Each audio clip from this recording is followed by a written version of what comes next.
Well, tonight, allow me to make a prediction. In the August 9th, 2022 general election, the number of independent candidates will double compared to the numbers in 2017. I want to further this prediction. There will be more independent elected members of parliament than there has been in the 12th parliament.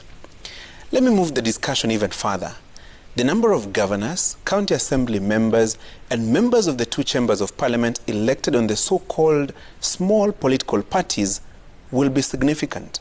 I make these predictions based on what is unfolding in the main political parties, the parties that will dominate the political discourse in the run-up to the 2022 general election. The ODM, the UDA, the WIPA, the ANC, mention them.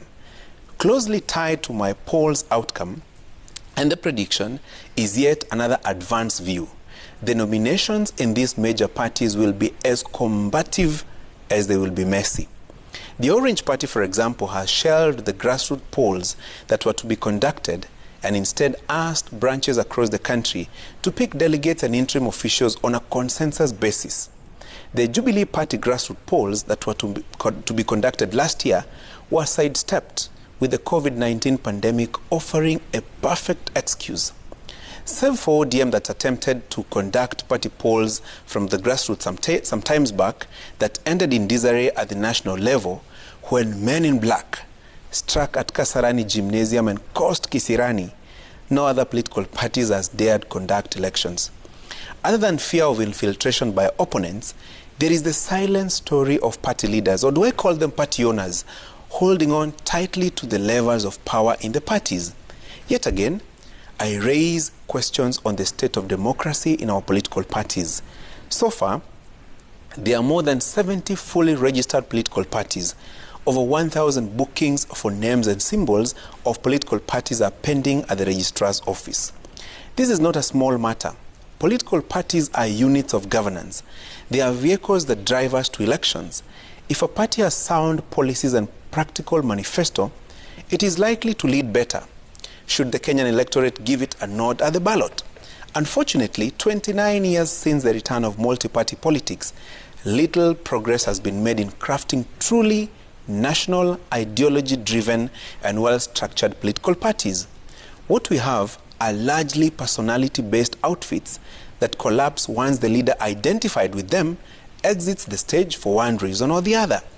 That explains why since 2002, a new party has formed government every 5 years. In 2002, it was NAC. In 2007, PNU formed government. A collabo of TNA and URP ascended to power in 2013 and mutated to Jubilee Party in 2017. Certainly, a different formation will form government next year. No doubt, political parties have become special purpose vehicles for elections, whose sell-by date lapses every 5 years. Just compare our state of political parties with our independent peers like Tanzania that has Chama cha Mapinduzi, CCM, the National Democratic Congress, NDC, and the New Patriotic Party, NPP, in Ghana.